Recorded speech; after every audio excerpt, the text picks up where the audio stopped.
আজকে এই যে পাশে যে মনিটরটা দেখতেছেন, এই মনিটরটা ডেলের। প্রায় এই মনিটরটা 10 বছর যাবৎ আমি ব্যবহার করতেছি। 1920x180p monitor. গত কয়েক মাস আগে এটার এই পাশে কালারটা একটু কেমন যেন চেঞ্জ হয়ে গেছে। তো এই মনিটরটা আমার খুব ভালো সাপোর্ট দিছে, প্রায় বললাম না 10 বছর যাবৎ ব্যবহার করতেছে। তো এই কালারটা একটু নষ্ট হয়ে যাওয়ার কারণে চিন্তা করলাম যে নতুন একটা মনিটর কিনি। তো চিন্তা করছিলাম 4K মনিটর কিনবো, কিন্তু এখন দেখতেছি টেকনোলজি যেভাবে প্রতিনিয়ত চেঞ্জ হচ্ছে, প্রায় প্রতি বছরে দেখা যাচ্ছে নতুন নতুন টেকনোলজি আসতেছে। মনিটরের উপরে আবার কোনো এআই চলে আসে কিনা, সেই জন্য আর বড় ধরনের ইনভেস্ট করলাম না। BenQ একটা মনিটর পছন্দ করছি এবং সেটা মডেল হচ্ছে BenQ GW2490। 18,000 টাকা লেখা ছিল, তো রায়ান্স আমাকে 100 টাকা ডিসকাউন্ট করে ধন্য করে দিয়েছে। দাম পড়ছে হচ্ছে 17,900 টাকা। তো চলেন মনিটরটা আনবক্স করি। ওকে, বিসমিল্লাহ।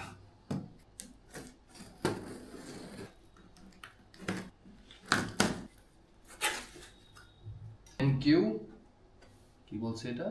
Stylish monitor with eye care technology, 24 inch. কোন দিক দিয়ে আর এটার ঠিকই আছে, দেখি। পাওয়ার কেবল হচ্ছে HDMI কেবল, এটা হচ্ছে ম্যানুয়াল। বড় মতো ম্যানুয়াল পড়া লাগবে না, এটা বাদ। এটা হচ্ছে স্ট্যান্ড।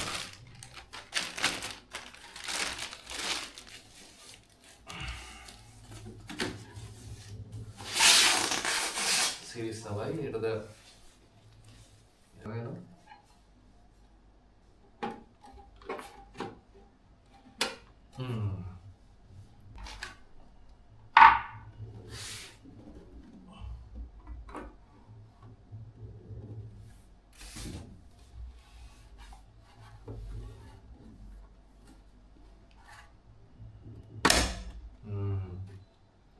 ওখানে বসছে। এটা হচ্ছে 24 ইঞ্চি। হ্যাঁ, এইভাবে 24 ইঞ্চি প্রোটেক্টর মেবি। BenQ। ওকে, থাক, এটা লাগানো থাকে, না সমস্যা নেই, লাগাই রাখো। এবার যদি নষ্ট হয়ে যায় কয়েকদিন আমাদের।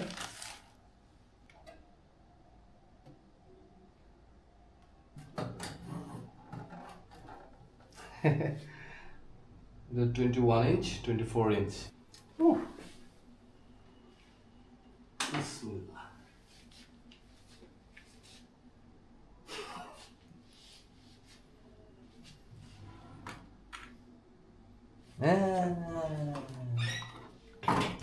তো এখন থেকে এই নিউ মনিটরটা ইউজ করবো, BenQ এর GW2490। আর এই আমার ডেল 10 বছরের পুরনো ডেল, আজকে থেকে এটা বন্ধ। অবশ্যই এটা আবার চালু হবে। এটার সাথে অনেক স্মৃতি আছে, এটা দিয়ে প্রায় 10 বছর সময় কাটাইছি, বুঝতে পারতেছেন। এটা আমি নতুন একটা পিসি বিল্ড করব, তখন এই মনিটরটা আমার মেয়ের জন্য ব্যবহার করবো আর কি। বাবা যে মনিটরতে বড় হয়েছে, মেয়ে ওই মনিটরতে বড় হবে। ঠিক আছে, আজকে মতো এই পর্যন্ত থাক।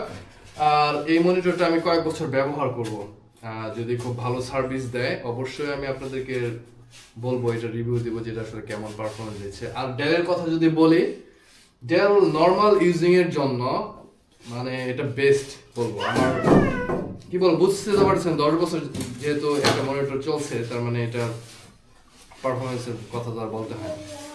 তো অবশ্যই ডেল রিকমেন্ড করি আপাতত। আর যদি BenQ ইউজ করে দেখি, যে BenQ যদি মনে করেন, সরি, এই ডেলের প্রাইস নিয়েছিল প্রায় 10 বছর আগে 10,000 টাকা। BenQ এর প্রাইস হচ্ছে 18,000 টাকা। হ্যাঁ, তো এই 10,000 টাকা ইনভেস্ট করে 10 বছর চালাইছি, আর এটা 18,000 টাকা ইনভেস্ট করছি। এখন দেখা যায় এটা কত বছর চালানো যায়। ঠিক আছে, ইনশাল্লাহ সামনে দেখা হবে আবার নতুন কোনো ভিডিও নিয়ে। আজকের মতো এই পর্যন্তই, ভালো থাকবেন সবাই, ধন্যবাদ।